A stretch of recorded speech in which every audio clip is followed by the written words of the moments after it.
Good evening, viewers and listeners, and welcome to another edition of Serving the People, which is brought to you every Wednesday evening on SVG TV at 6:30 p.m. by the Democratic Republican Party, the DRP. I am your host, Mrs. Anesia Baptiste, and please bow with me for a short word of prayer. Loving Father in heaven, do bless our viewers and listeners with inspiration to understand and support the equal participation of women and men in political leadership in our country, that we would encourage our women folk to take the noble stance of being in political leadership, that they may contribute equally to our society in this regard. In Jesus' name I pray with thanksgiving. Amen. And now, dear viewers, this program is a continuation from last week's program, which we are calling International Women's Day Conference 2013, Part 2. And this comes from the International Women's Day Conference I attended in Washington, D.C. recently, which was hosted by the Women's Democracy Network, the WDN, an arm of the International Republican Institute, the IRI. In this program in particular, we listened to presentations from representatives from Nigeria, Hafsat Mohammed Baba, also representatives from Syria, Razan, and from Tunisia, Omezine. In this first part, listen to Hafsat from Nigeria, who is a national woman leader in the Action Congress political party of Nigeria, as she speaks about the work she does in her country in encouraging women's participation in politics. Take a look, listen, and be inspired. Good morning. My name is Hafsat Mohammed Baba, and I come from Nigeria. Currently, I'm the national woman leader of the second political party in Nigeria, Action Congress of Nigeria, which is an opposition party. I'm also an activist. I work in the NGO field with particular focus on reproductive health. We enjoyed working with IRI since 2010. I'm happy to say that IRI brought us together. We had capacity building in communication, leadership, accountability, and we're also able to develop a manifesto which was called Manifesto. And as a result of that capacity building, we have 6 national women leaders that have representation, the parties that have representation in the parliament, coming together to work together, irrespective of the party differences, seeing us as women, to share our concern and also to ensure that we bring in more women into the political arena. And we've been doing so up till now. And we've been, bonded together. And just recently, we just worked on the manifesto, taking the advantage of the constitutional review process going on in Nigeria. And we were supported by IRI, new UNDP, and the 6 national women leaders were in the 6 geopolitical zones on the same day, talking together about women issues and what we wanted to see in the Constitution, especially the affirmative action. And let me also say here that there's an ongoing merger process between 3 political parties, the 3 largest opposition parties in Nigeria currently going on. And we also took that advantage. Just before I came, we presented our demands, our asks, our concern. And we worked with civil society organizations, youth organizations, international partners. IRI was there to support us, UN Women, UNDP. We also came out with what we wanted, and we presented it to the merger committees on Constitution and Manifesto. And let me also say here that we have established, networking with each other. Our women are working together from the ward level to the local government level to the state and to the national.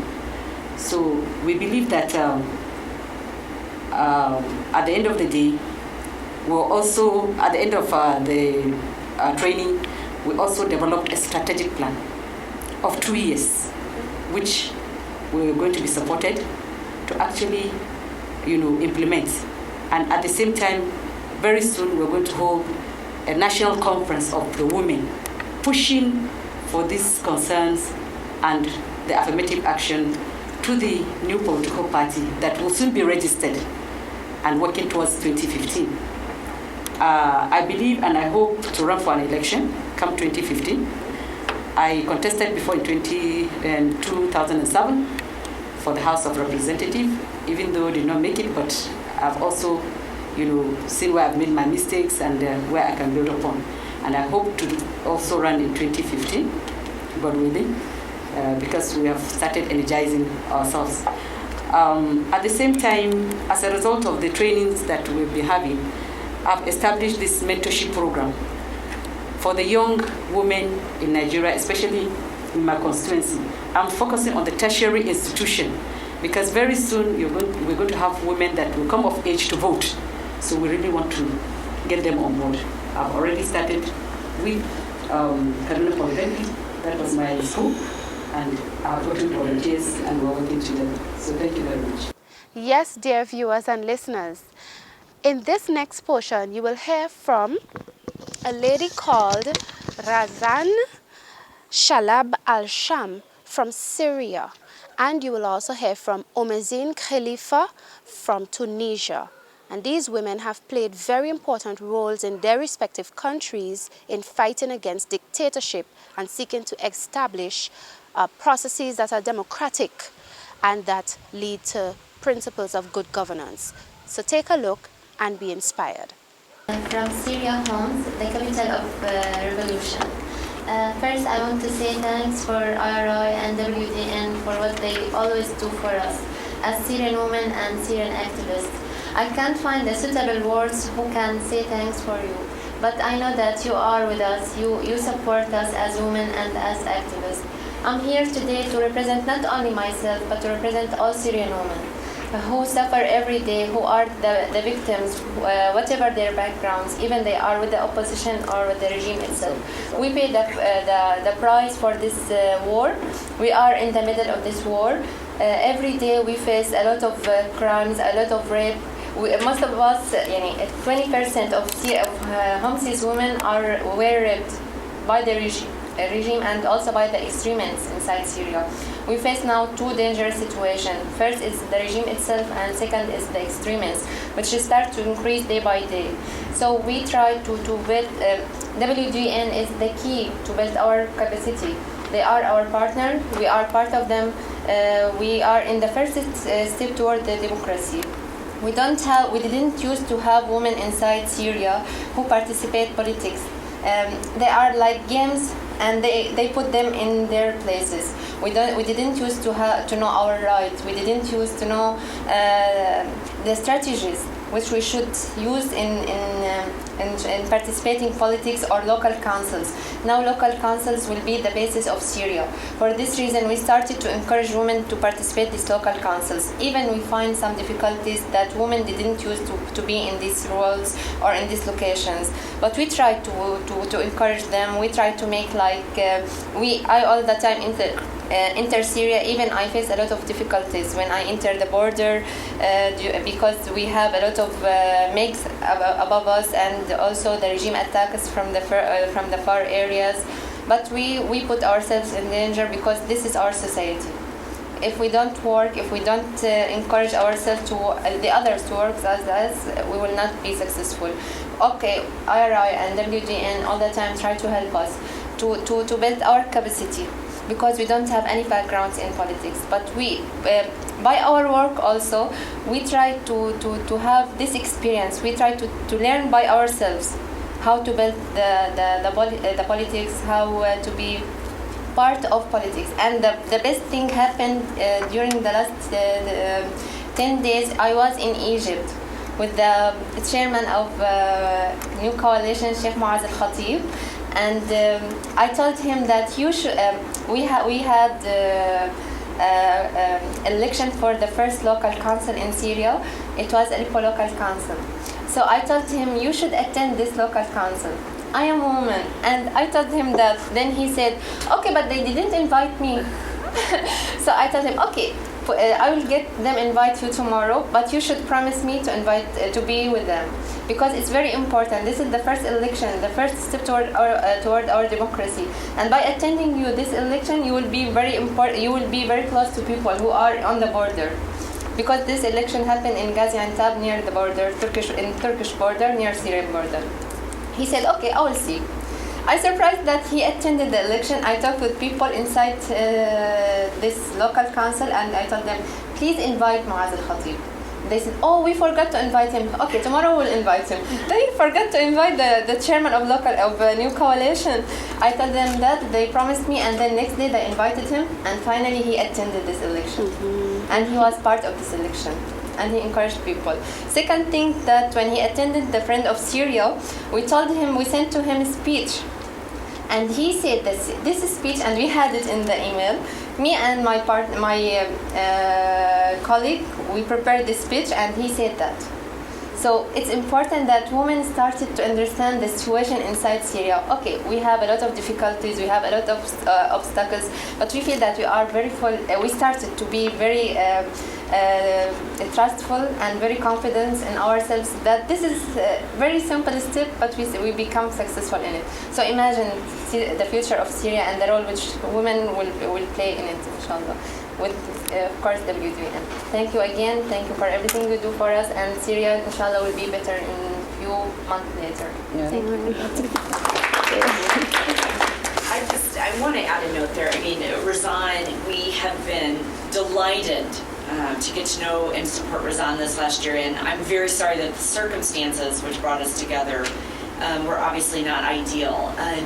There's a lot of concern about women, peace, and security. There's the UN Resolution 1325, which calls for women's increased participation. And I always tell the statistics, why is it important for women like Razan to be involved? Because less than 3% of all signatories of conflict resolutions are women. Less than 3%, yet we are more than 50% of the population. So who's really representing that half the population? 50% of all peace agreements fail within 5 years. And I think those statistics are really sobering. And Razan is very humble, and I do encourage you, to talk about some of the work she has been doing, because she has really, at great cost to herself, represented women in her country. She is traveling out. She's meeting with the leadership, and every time she goes, she brings this, a message of what's affecting all of the citizens in the country. What are the humanitarian concerns, but also the women. This is something we always hope for, and she's embodying. Don't let the women be forgotten, especially during a conflict and after. So I really do heartily commend Razan for her courage in the great face of danger and what she's doing. Because I think you've really been able to highlight and get more attention on women, to learn from some of maybe the experiences of some of the other countries in the region where women didn't have a lot of gains after a conflict period. So we really commend you, and we're glad that you were able to come actually from Syria to travel with us. And I just want to say that we put the first charter for Syrian women in Syria. We put it in Doha, and it was very amazing charter. Maybe tomorrow we can give them a copy of it. Inshallah, it's very important, and maybe we can have, you can advise us as Syrian women during your experience about what will happen tomorrow, especially in Tunisia. They have very good experience, and she started to share me this experience, and it was very beneficial. Thank you very much. Hi, good morning, everybody. Good morning. Thank you.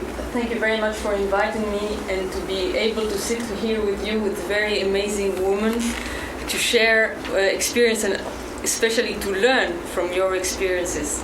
My name is Zomazin Khalifa, and I come from Tunisia. Before talking about what I'm doing, I would like to give you an overview of what's happening in my country. As you know, in Tunisia we started the revolution and what is called today the Arab Spring. Now we are 2 years after the revolution, almost exactly 2 years. We are in the process of drafting our constitution. There is a first democratic election, as you know, 1 year ago, and a first government that is freely elected. formed by a coalition of 3 parties, which are not ideologically closed. We have political Islam, social democrat, and nationalist. It's a very difficult experience as we face the economic crisis, the world economic crisis, but also all the problems from going out from a dictatorship to democracy. In this particular moment, we have 2 drafts of constitution. They are working. The members of the constituent members are working on that. We are also building the basis of democracy on 3 very important high institutions to have independent media, independent judiciary system, and also independent election body. These are the challenges today. Myself, I am a political advisor of the Minister of Finance in my country. I ran for this first election to be member of the Constituent Assembly, but as a young woman I was not in an eligible place. So I think, as in many parts of the world, we are facing the same challenges for women, but also as young people. That's why all the work I'm doing in my party, which is a Social Democrat party, is really focused on youth and women. So I'm part of the youth leadership. I'm also leading all the meetings today with the women to build the organization, the women branch, the women wing in my party. It is very important struggle we're facing with the leadership of the party, but also, outside the party, because the idea of having a group just talking about women's issues is not accepted. It might be seen as a threat. Why are you doing this? Are you going to to change the leadership? What are your needs? And we're trying to change this idea to see that it's for women's sake, to see the benefits also for the party, to have a program targeted to women, to go with them and to talk to them, to listen to them. But it's a difficult process, as the whole country is trying to build in its democracy. Also, we are trying to build democracy within the parties, and all the parties it is the same. Also, I'm very involved in civil society, and I'm coordinating today a national young campaign against the law that is already done by the Assembly. It is a campaign against discrimination of age. I explain in the high institution that is going to be organizing the election. It's a political body, like the equivalent of your Federal Committee of Election here. They put a discriminatory criteria based on age. You shouldn't be less than 35 to be able to apply for it. So we are doing a campaign. I am less than 35, and I'm competent enough to be in this this high institution. So this campaign is ongoing. It is the first one that's leading by youth. And I talked last week in different medias. We were interested in that, and today my friends also are continuing because we are a group. But it's in civil society. It's not in party. And as I don't remember who talked about the problem of being in a political. I think you, Michel, said that in some Eastern countries, Eastern countries, there's a problem to be in a political party. It is a bad reputation or something. It is also the same in Tunisia, as we had the experience of the dictatorship party, and today lots of people see you as an activist in a party, maybe as someone who would like to be in power, just to have your own privilege, to have your own friends around you, and to steal people's money for your own wealth. Also, I had the honor last year to receive an award from the Project on Middle East Democracy, the award for democracy leaders. But I would like to stay very humble because it's just a symbol. I participated in revolution like almost all youth in Tunisia. But I think they were impressed by the fact that I left my job in France, all the life I had there, and to come back to my country to be, do voluntary work, I think I was successful because 2 years after that I am now advising the Minister of Finance, very active in civil society and very active also in my political party. As you understand, my aspirations are clear. It's to work with youth, work with women. They are the power and the future of my country. I think they are not involved enough in the process.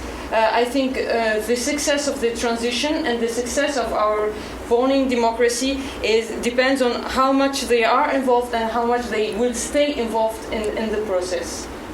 Thank you.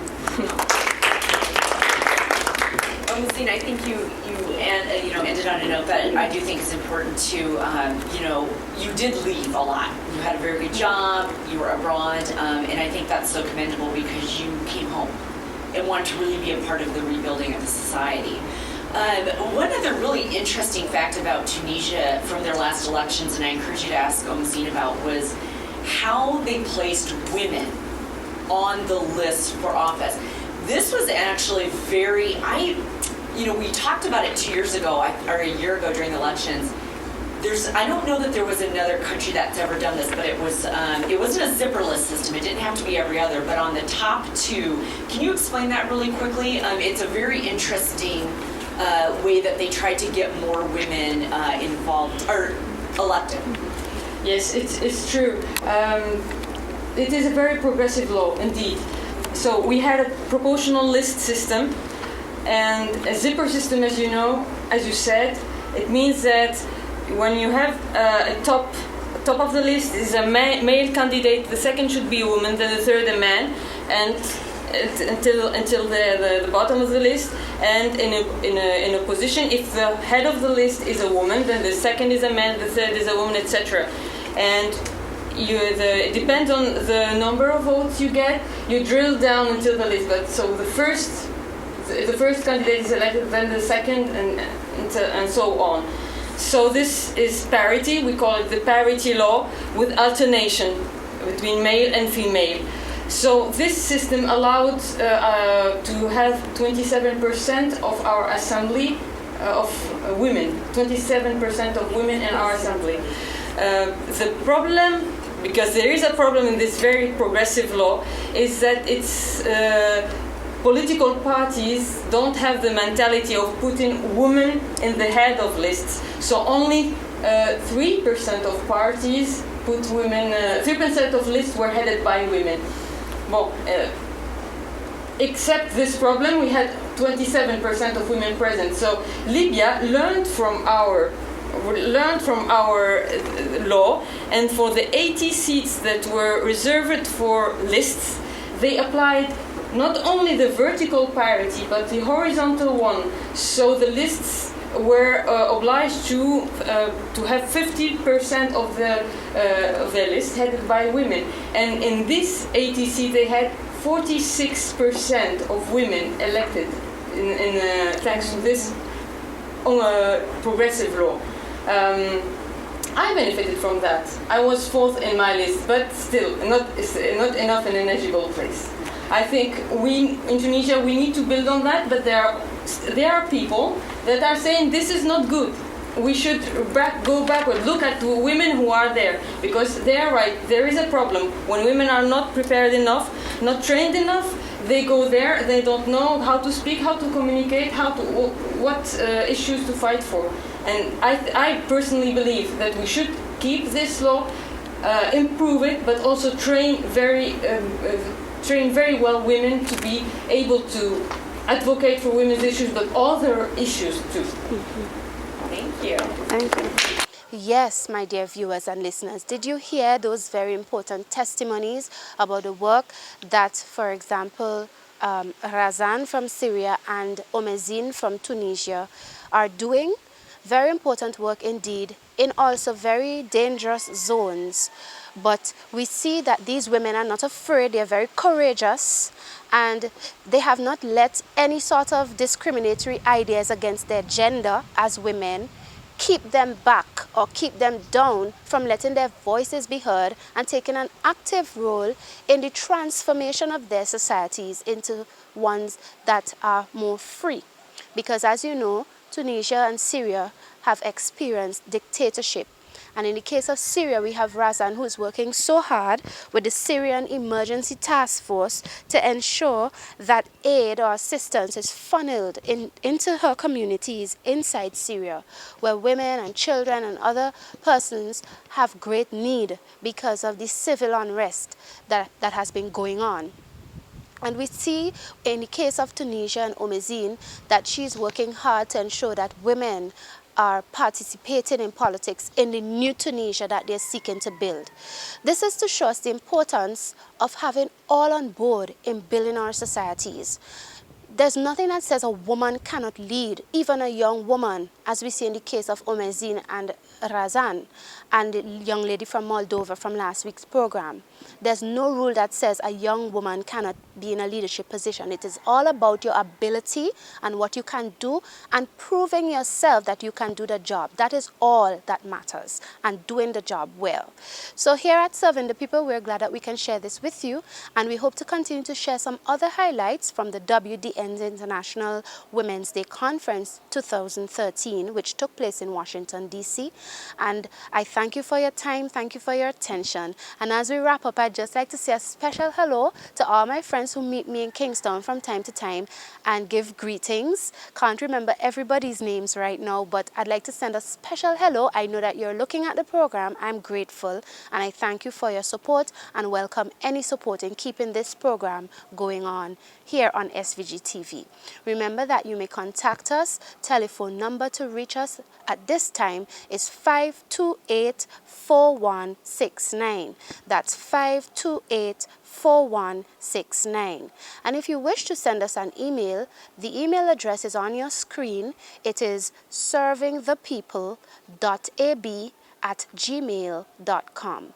That's servingthepeople.ab@gmail.com. Again, the number to call, 528-4169. 528-4169. Thank you for viewing, and until next program, may God bless you.